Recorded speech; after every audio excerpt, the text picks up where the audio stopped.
ரீசெண்டாக இப்போ தான் இந்த அமரன் படத்தை போய் பார்த்துருந்தேன். இந்த படம் வந்து பார்த்தீங்கன்னா based on true story, major Mukund Varadarajan அவரை பற்றின கதை தான்.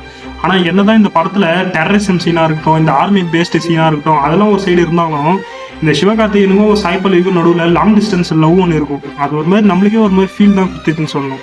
அதே மாதிரி இந்த காஷ்மீரில் தீவிரவாதியை போய் சுடுறதா இருக்கட்டும், அவங்க நம்மளை அட்டாக் பண்ணுறதா இருக்கட்டும், அதெல்லாம் பார்க்கும்போது இந்த ஆர்மி மேன்லாம் அங்கே எவ்வளோ கஷ்டப்படுறாங்க. ஆனால் நம்ம இங்கே என்னடானா ஒருத்தர் மாற்றி ஒருத்தர் அச்சின்னு போட்டி போகாமல் இவன் வந்துட்டானே நம்ம வளரலன்னு சொல்லிட்டு ஒரு மாதிரி வயிற்றுச்சலோட சுற்றிட்டு இருக்கும். யாரா நம்பலாம் அப்படின்னா இந்த படம் பார்க்கும்போதே தோணுச்சு. அதே மாதிரி ஒரு சிவகார்த்திகேயனை விட ஒரு படி மேலே தான் சாய் பல்லவி ஆக்டிங் சூப்பராக பண்ணியிருக்காங்க. அந்த சாய் பல்லவியை தாண்டி வேற யாரும் இந்த படத்தில் ஆக்டிங் போட்டிருந்தாங்கன்னா டவுட்டு தான், இந்த அளவுக்கு நடிச்சிருப்பாங்களான்றது டவுட் தான். இதை நான் சொல்லியே தான் ஆகணும். தலைக்கு எப்படி ஒரு விவேகமோ, தளபதிக்கு எப்படி ஒரு துப்பாக்கியோ, எஸ்கேக்கு அமரன் தான். அச்சமில்லை அச்சமில்லை அச்சமில்லை